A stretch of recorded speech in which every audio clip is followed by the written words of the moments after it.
Pedro from A&P-Reacts. I'm here today with Juho to talk about 5 albums that had an impact on him. But the caveat here is that you were involved with all 5 of these records. So this is going to be an interesting discussion. How are you doing? Yeah, I'm doing fine. Yeah, like with all the Corona stuff and everything, but it's slowly getting better and better. So I'm getting better and better myself too. So, but I was really like happy that you came up with this interview theme, because at first we were talking about the 5 most influential albums, and I kind of like didn't know what to list on that list. So I think this is much better. So no, I thought this was an interesting topic because you've been involved with so many different records, either as a musician or in recording, mixing. Like you just been involved with so many cool albums that I think it's actually a much cooler discussion to have in terms of which ones are your favorites or which ones have had a much bigger impact on you. So I actually think this is a much better discussion to be had. Yeah, I think there are going to be a lot more stories with this interview than with the black metal albums I used to listen to when I was young. So yeah, that is true. That is true. So before we get started with these 5 albums, I just want to get a little bit of a history of yourself as a musician. So how old were you when you got into like heavy music, or did you get into heavy music right away, or was there like a gateway? Do you listen to something before and then you move into heavier music? How did it work for you? Yeah, I think like my first contact with a bit heavier music was my brother, actually, who even doesn't listen to that much metal music. But yeah, I remember him buying AC/DC cassette, and I was like listening, like he was listening it in his room, and I was like, oh, that sounds cool. later he bought Metallica's Black Album, and those are probably the first things that like got my attention. But then it went like at almost like 10 years, I guess. No, not quite 10 years, like let's say like 5-6 years after that, I picked up the guitar and started playing with my friends back school there. So that was like the real thing that like sucked me into the metal scene. So did you take any guitar lessons, or were you guys just like you kind of learn on your own, jamming with your friends? How was it at the beginning? Yeah, we kind of like played at first in my friend's room. He had like drums and everything, and his parents were in the next room, and we were like so loud there, and we were like playing there, and no one of us was like, we knew nothing about playing instruments. We just like watched Metallica concerts and like, oh, that looks cool, and tried to imitate them, and that was how it started. But after like 4 or 5 years of playing, then I took some lessons, but it kind of didn't end up in anything like that was worth mentioning, because it was playing from notes and like practicing scales and that stuff, and it was like in the end I was just thinking that maybe this is not for me. I like the metal stuff, and I don't want to know anything about the theory and that stuff. So. You just want to play. Yeah, I wanted to play and march, so and drink beer. When did you make the movement from playing guitar to saying, okay, you know, I enjoy playing guitar, but I want to work with bands. I want to produce the bands. I want to be behind the scenes working on making some of these records. When did that light bulb come on for you? Well, it's kind of weird, because in some way it has always been like a part of the guitar playing for me, because I remember when my mother bought me my first guitar, the first thing I did was I went into my room, and I had like this little C cassette player, and I pushed record and started playing. I still have that cassette somewhere where it's like my first chords on the guitar, right? It's like that's how I started, and I was like really fascinated like with listening to what you are playing, and it always like came hand in hand with the guitar playing. So it's like so as soon as I got my first computers and that stuff, I started to like use, what was it, like Fast Tracker or something like that, like really old 4-track like music software, and that stuff has always like been there in some form. And when we started recording our own rehearsals and that stuff and own demos, then like we had this rehearsal room complex where there were like 10 bands or something. So the other guys saw me putting up the mics and trying to record something, and they were, oh, that's cool, can you record our band as well? So it's it has always been a part of the whole thing for me. So I sometimes my friends ask if I consider myself more of a guitar player or recording engineer, and I honestly can't say. It's like if you ask me tomorrow, I'll say guitar, and the day after I'll say I'm a recording engineer. So it's like, I was going to ask you that question. Which one do you think you're better at? Oh yeah, that's actually a good question. I think I'm more inclined to the recording aspect, because I'm kind of like, my mind works in this technical way, and I'm quite like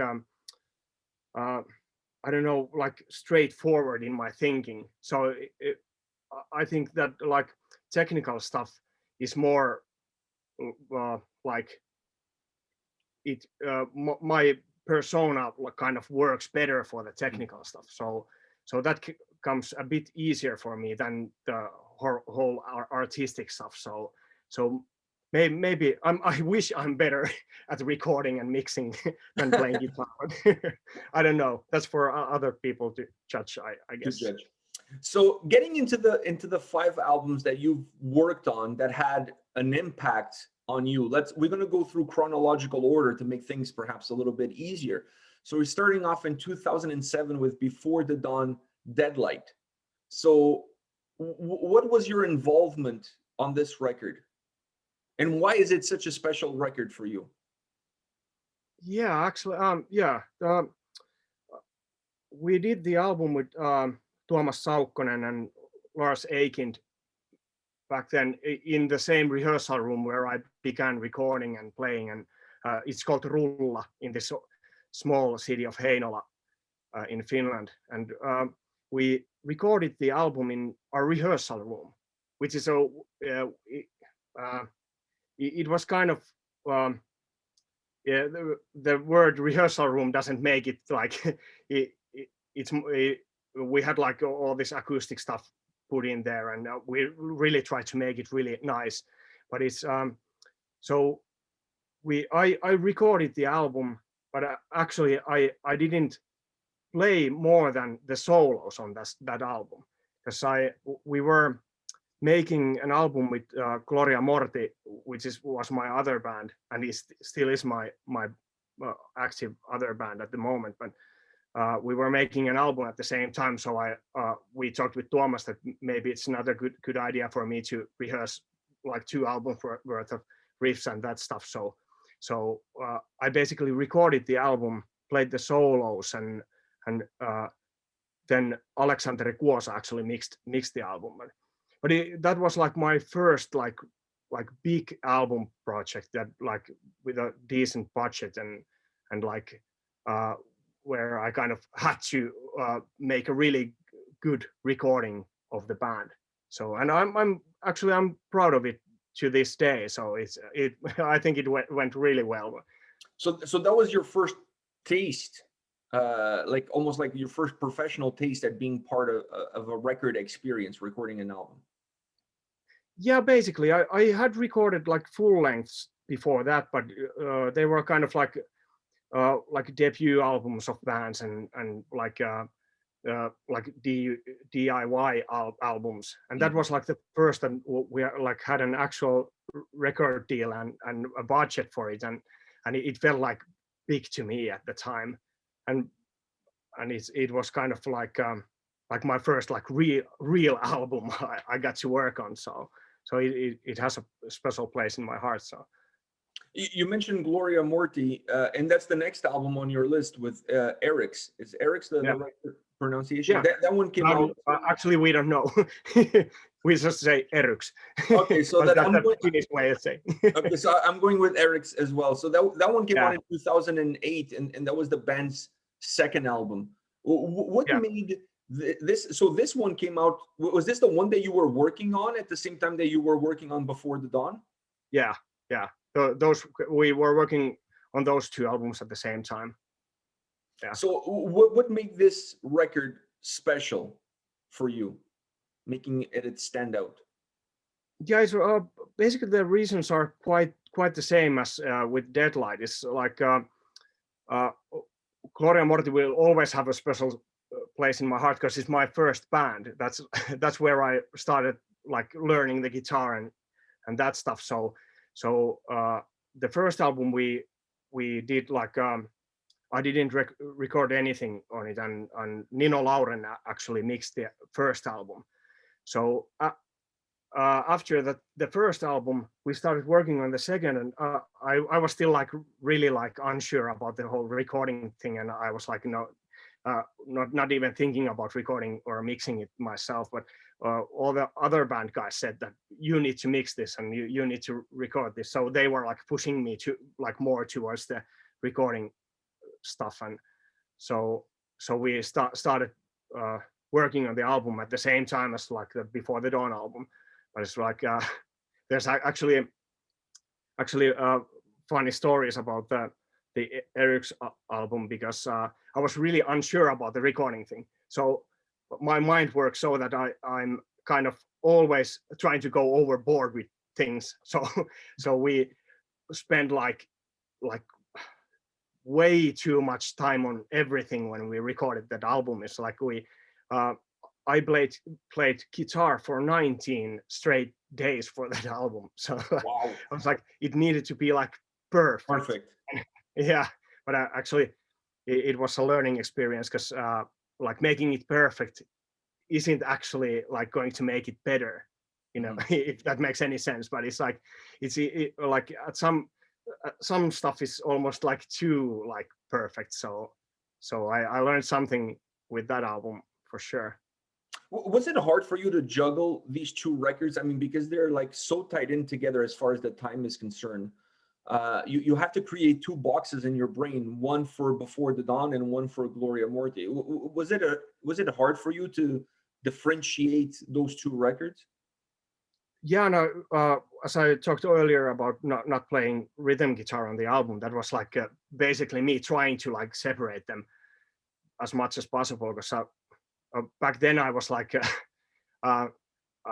really nitpicky about everything. So I spent like hours and hours of rehearsing every day the Gloria Morti stuff and the riffs and everything. So I went like completely like insane with the whole process. So I wouldn't had the time to rehearse like the guitar parts for both albums. So and with all the production stuff going on at the same time, it would have been impossible for me at the time to do it. But nowadays I'm not like that nitpicky about everything, so it works a bit better. So considering how much time you put into that Gloria Morti album, when you listen to that record now, was it worth it, the time that you put in, or do you feel like you overspent yourself on that album?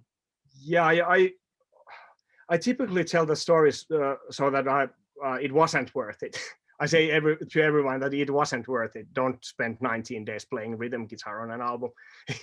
It's not going to do any good. But I don't know. I needed to go through that, and I actually enjoy the album still. So it's the guitars are played well, I think. But it's like there is no sense in doing stuff like that, because it's art and it's music. It's not supposed to be like everything perfect, because what's the fun in that? So yeah, no, it has to be somewhat organic at times, and you have to have the flexibility to just let the music come from you and not necessarily feel manufactured.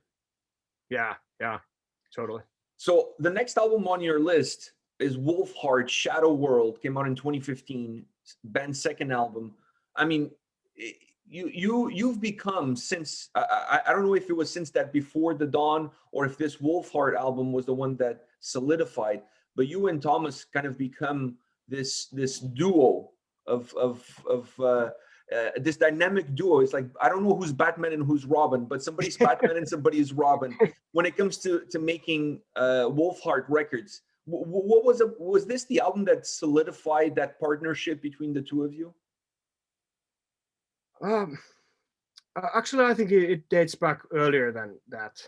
I think the Before the Dawn stuff was really like us doing much of the work, like, well, like the two of us. So like I was more on the technical side and the production side and the mixing and recording and that side, and Tuomas was like the artistic leader of the group. So it worked out really well because our personalities fit together really well, because Tuomas is really as you know, he gets things done, and there is no one else who does as much as Tuomas does musically. But and I'm more of like the technical side of the coin, and I like to tinker more, and I like to keep like the small things like in order, and Tuomas is not at all like that. So I think we complement each other really well. Yeah, so you guys are perfect. So it's been it's been like a long road, and we have always found it like really fruitful to work together. So I think it dates back much earlier. So what was it about Shadow World that made, I mean, you've worked on a lot of Wolfheart albums. You picked this one as your top 5 most impactful records that you've worked on. What is it about this specific record? I think it was the first album that I got to record in Studio Petrax, which is like really like this fancy and really well-known studio, probably the most well-known studio in Finland. They made like Nightwish albums there and stuff like that. So it was like the coolest studio I have ever worked in. So it was kind of like it burned into my memory, because it's like such a fun time spending time there, and several weeks working on the album, like just locking yourself into a fancy studio and just like coming out with the finished product. It's like it felt really good, and I've been working on albums at Petrax like after that as well, and it's always been a really nice place to work. So I can only recommend to everyone, go there, record something. So you picked this as one of your top records that had that impact on you. So I have to ask you a very difficult question. Of all the Wolfheart's albums that you've worked with, is this the best one? No, I don't think so. No, I'm for at least what I did for the album is like I've since developed further and further as a recording engineer and mixing engineer. So it's like I always feel that the latest album is always the best one. I don't know. I feel like the Wolfheart guys have really found their sound, and it's like getting better and better each album. So I think like the newer albums are better even than that one. So. All right. I'm sure Thomas will approve that your thoughts on that. Yeah, let's hope. Let's give him ice cream if he doesn't approve. Yeah, I was just gonna say, just buy him some ice cream, you'll be fine. You'll forget all about it. Yeah. Next on your list, you have the latest record from Swallow the Sun, When a Shadow is Forced into the Light. I mean, this is the band's 7th record, came out a couple of years ago, 2019. Swallow the Sun is one of those bands, they don't release bad records. Similar to Wolfheart, there's no bad album. I mean, there's like great and then almost as great, but there's no such thing as bad. There's no bad records in those bands' discography. What about this? What was special for you during the making of this album? What made this album a special record for you? Well, it was, of course, the first album I worked with the guys, so there is a special place in my heart for that reason. But I think it's I really love the guys. I enjoyed spending time with the guys, like in the studio, because it's like for when we were recording the guitars, for instance, for the album, we just I flew to Sweden, and we locked ourselves in the studio with Juho Räihä for 2 weeks, and just like worked endlessly on the guitar stuff for the whole 2 weeks. So it was really intense experience, and I learned so much, like watching how Juho does his thing, and again I feel like there is the same kind of thing as with Wolfheart or Tuomas's stuff, that I kind of can bring something to the table with my my technical ability and my way of thinking and getting things organized and that stuff. So I feel like that album as well was one of those where I could bring something to the table and feel good about myself being part of the whole process. So and it went when it was released, it was the #1 album in Finland. So that was a first for me. So oh, that's a special. I remember that always. So yeah, that's going to be a special moment to have that a record being released, being #1, and be the first time that it happens. Considering how many albums you've worked on so far. Yeah. It's an incredible sounding record. I mean, it's just such a. But like I said, they're a band that it seems like every album they reset the bar as far as the quality of the records is concerned. So when you came into this record, did you feel some pressure, or knowing the guys give you a little bit more of a sense of familiarity, and you didn't feel as much pressure coming in? I certainly felt pressure, but then again, that's how I am as a person. I kind of like I'm quite like over analytical about things perhaps, but and I want to do my best whenever I can. So I was, and on that album I also played guitar, so it was like double whammy. If I like fuck this up, then can I curse? Yeah, you can say whatever. Okay. Yeah, so if I fuck this up, then like I'm fucking up as a guitar player and a recording engineer, so it's like double whammy. So I might as well then just like bury myself to the backyard. So, but luckily it went well. So it left a good memory for me as well. So, and everybody was happy with it. And as you said, it came out as #1. So your efforts, your work was well rewarded. Yeah. And so I wish I was like a bigger part of the whole production process. I recorded the guitars and the bass tracks for the album, and I wish I was a bigger part, but I think the guys need some time to see if I'm up to it. So it's all maybe the next one. Yeah. Maybe the next one. Maybe the next one. Yeah. So the last album on your list, this for me was an interesting pick, because this album is not out yet. Yeah. I Am the Night is the name of the band. While the Gods Are Sleeping. This is a new project. So I'm going to pick your brain here a little bit. How much can you tell us about this new band, this new project? I know they signed with a label. I know the album has a release date. They've already released a single. They've released a lot of pictures of them in the studio working with you and all of that stuff. So what can you tell us about I Am the Night and their debut record? Yeah, I actually had to send a message to Markus Vanhala, who is also in. Ask for permission. Yeah. He's also in Omnium Gatherum and Insomnium, but this is like his brainchild, and a big thank you. Maybe I shouldn't say that. It's because of Corona, I think. So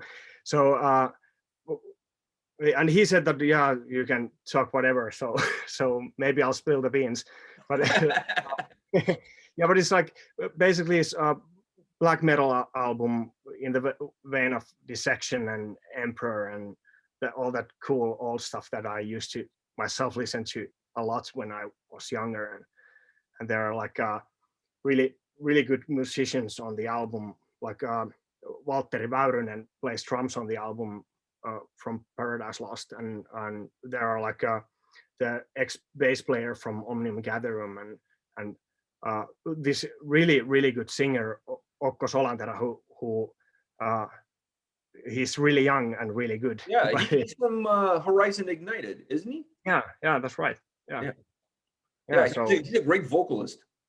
Yeah, amazing young guy, a young talent coming up, and it's the album was like really special for me because it's like it kind of touched me in a place that is like from my 16-year-old self or something, because I used to listen to that kind of music a lot when I was growing up, so it's like bringing back memories. And it was like and we actually approached the whole album project so that it needs to touch that place that we all had listening to old Emperor and Dissection albums and that stuff. So, and I think we managed to do that, but then again, it's like people can listen later in the year when the album is released, but you can hear the single already. So is there extra pressure when you're going into a project like this? I mean, the cast on this band is almost like an all-star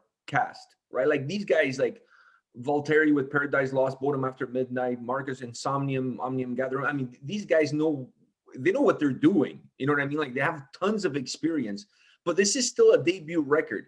So do you feel a little bit extra pressure? Do you have to guide them a little bit more and kind of telling them this is what you want? You don't know what you want, but I'm telling you that this is what you want. Yeah, this was so like special project because it's like I actually love working on projects where we have like a certain thing we are doing, and it's not like just up in the air, just like do anything. It can sound like whatever you want it to sound like, but it's like we talked many a time with Markus about it, and we kind of made a plan how the album should feel, and actually it was more about how the album should feel like and not how it should sound like. It just it should like evoke this feeling of the 16-year-old Juho Räihä walking down the streets after a few beers and a leather jacket. so and I really enjoyed that because it's like then I have a clear vision what we are doing, and it's like easy after that, because that's the most difficult part when you kind of don't know what it should sound like. Because if the band is really clear on what they want, then it's typically easier. Does that happen a lot when a band comes into the studio to work with you and they don't have a clear vision on what they want out of the album? Yeah, it happens sometimes. It's like if the band really doesn't know what they want, and they are kind of approaching me because I'm like the closest studio, or they have heard the name or something, then I'm usually quite I might even say that no, I'm not interested in the project if the only reason is that I'm like the nearest guy doing it. So I need the band to have a vision about how it should sound, and then I need to like make sure that I get the vision, because sometimes the band might have a really clear vision in their head, but they can't like verbalize it or tell me how it should sound. So that's usually the most difficult situation, because then we run into like we run through this road that I think that the album should sound like, or I think that the guys want the album to sound like this, but then when they get the first mix and they're like, no, this is like all wrong. then it's like, oh fuck, this is not good. This means like weeks of extra work, but it's like, so because it's like in the end it's never about me, it's about the band and what they want. And I try to spend as much time as possible to with the band, like talking about what they want, what music they like, or what kind of records they listen to, and what's the expectation, and if the expectation is like if it's realistic. Because sometimes band might have like this weird vision of the album, like they play like grindcore and they want the album to sound like Metallica's Black Album, and I need to like explain it. It's not going to work. You guys don't sound like this. It's not. It's not only it's impossible, but it's like it's just like weird. So, so maybe, and sometimes there are bands that want something like that, and we come to the conclusion that okay, we shouldn't be making this album because it's like it's not going to work. It's not going to work between like me and you, but it might work with some other guy or with some other band or something, but it's like not for us to make this album. So what is the one thing that you're most excited about this record, that you know, because obviously you've been working on the album? What's the one thing that you're most excited about this record that obviously the fans perhaps don't know yet because there's only one single out?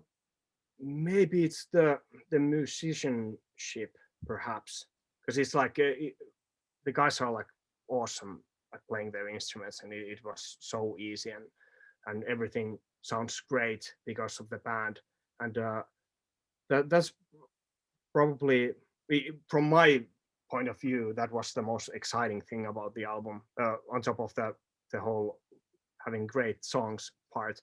But it's like but it's really it is like a walk down the memory lane. If someone likes those old Dissection and Emperor classics, then this is like going to be a really great album for you to listen to, because it's I think the guys really nailed the whole the atmosphere of that era of black metal, and it's not easy to do. So I don't, honestly, I don't know any other record that like evokes that feeling in me after all these years. It's like I usually go back to the Dissection and Emperor albums and listen to them and get that feeling.